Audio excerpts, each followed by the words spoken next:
One of the functions in Weezly Chrome Extension is actually screen recording. Just click on the Weezly Chrome Extension and hit start recording.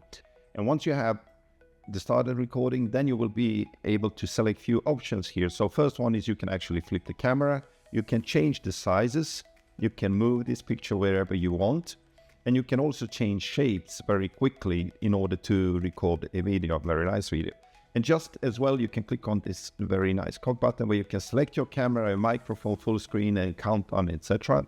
And the only thing you need to do then is just go to any website where you want to record this video and hit record. Select the screen you want to share and just hit share, and then the countdown will begin, and then you can record a single message like this. Hi, I hope you're doing well. I like this video and I would like to share this awesome message with you. Check this out, and just hit stop when you're ready. What will happen then, Weezly will upload this video.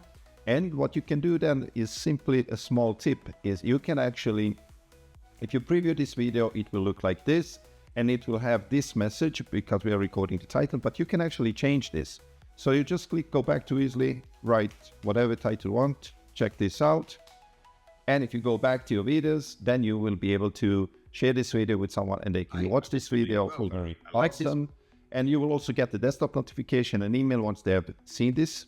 And another tip we have is actually you can copy this, and if you go to your email like this, you can, if you create a new email, you will be able to just pass this in and send this as a very nice gift to someone, or you can copy link to this video and just send it to anyone on LinkedIn like this and wherever you want. And once you have done that, what Weezly will do then is fetch the preview, very nice gift, and we will fetch also the title of this video in the preview when you send this. So this is quickly how you record videos, screencasts, basically alternative to Loom, directly in Weezly, change shapes, send it to someone, and change titles. Super awesome, and good luck using it. Thank you.